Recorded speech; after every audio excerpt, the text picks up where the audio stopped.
আসসালামু আলাইকুম friend, welcome back to my channel. তো আজকে আমি তোমাদের সাথে শেয়ার করব কিভাবে আমাদের বাসায় স্বামী কাবাবগুলো তৈরি করা হয়। আমার কিন্তু এই কাবাবগুলো খেতে খুবই ভালো লাগে স্ন্যাক্স কিংবা পোলাওর সাথে। তো ফার্স্ট অফ অল এখানে কিমা নিতে হবে, গরুর মাংসের কিমা আমি নিয়ে নিয়েছি। এরপর নিয়ে নিতে হবে এই ডাল, বুটের ডাল। এবার একটি হাঁড়ি নিয়ে নিচ্ছি আমি, এতে দিয়ে দিচ্ছি মাংসের কিমা, অর্থাৎ গরুর মাংসের যে কিমা তোমাদেরকে দেখিয়েছিলাম সেই কিমাগুলো হচ্ছে এর ভিতর দিয়ে দিচ্ছি। পর তাতে দিয়ে দিচ্ছি কয়েকটা রসুনের টুকরা আর আদা। তারপর দিয়ে দিতে হবে গরম মশলা, এখানে এলাচ আছে, দারচিনি আছে, তাছাড়া তেজপাতা আর লংও দিয়েছি। তারপর অ্যাড করে দিচ্ছি জিরা, এখানে 2 টেবিল চামচ পরিমাণ হচ্ছে আমি এতে জিরা অ্যাড করে দিচ্ছি। আর তাতে দিতে হবে হচ্ছে লবণ। এবার এই স্পাইসেস অর্থাৎ হচ্ছে মরিচের গুঁড়া অ্যাড করে দিচ্ছি। আর এই বুটের ডাল স্কিপ করলে কিন্তু একদমই চলবে না, তো বুটের ডাল অ্যাড করে দিচ্ছি। এটা কিন্তু বাইন্ডিংয়ের অনেক ভালো কাজ করবে। এবার এটাকে ভালো করে সেদ্ধ করতে হবে, এটাকে এমনভাবে সেদ্ধ করতে হবে যেন ডাল এবং মাংস ভালো করে সেদ্ধ হয়ে যায়।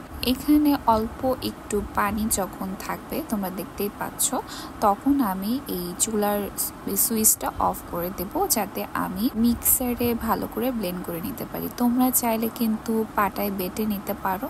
তারপর আমি এখানে অ্যাড করে দিচ্ছি হচ্ছে পেঁয়াজের বেরেস্তা, আমি কিন্তু মিক্স করে নিয়েছি।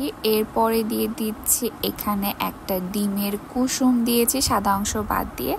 তারপর আমি অ্যাড করে দিয়েছি কর্নফ্লাওয়ার। এবার সবগুলোকে তোমরা একসাথে মিক্স করে নিতে হবে। আমি কিন্তু একটা ইনগ্রিডিয়েন্টস দেওয়ার পরে একটু মিক্স করেছি, দেন আরেকটা ইনগ্রিডিয়েন্টস দেওয়ার পরে একটু মিক্স করেছি। তারপর এবার লাস্ট অফ অল কর্নফ্লাওয়ার দিয়ে হচ্ছে আমি ভালো করে এটাকে মিক্স করে নিচ্ছি। এইবার সবচেয়ে ইজি পার্ট, অর্থাৎ হচ্ছে তোমরা কি শেপে খেতে চাও সেই শেপে তোমাদের করে নিতে হবে। তো আমি এখানে স্বামী কাবাবের যে শেপটা হয়, তোমরা দোকানে খেয়েছো অনেকে, সেই শেপটা দিয়ে দিচ্ছি।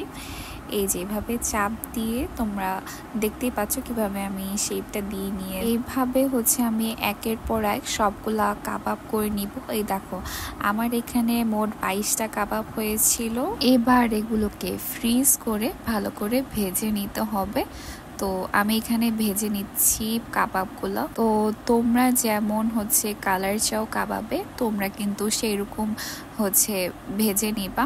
এখানে আরেকটা জিনিস তোমরা করতে পারো, তোমাদের যে একদম ডুবো তেলেই ভাজতে হবে এমন কিন্তু না, তোমরা হালকা লাইট তেলেও এটাকে ফ্রাই প্যানে ভাজতে পারো। দেন এটা হয়ে গিয়েছে, যে তোমরা দেখতে পাচ্ছ, এটা খেতে এত টেস্টি লাগে আমার কাছে যে কি বলবো তোমাদের কাছে। তোমরা কিন্তু এটা ট্রাই করে দেখতে পারো।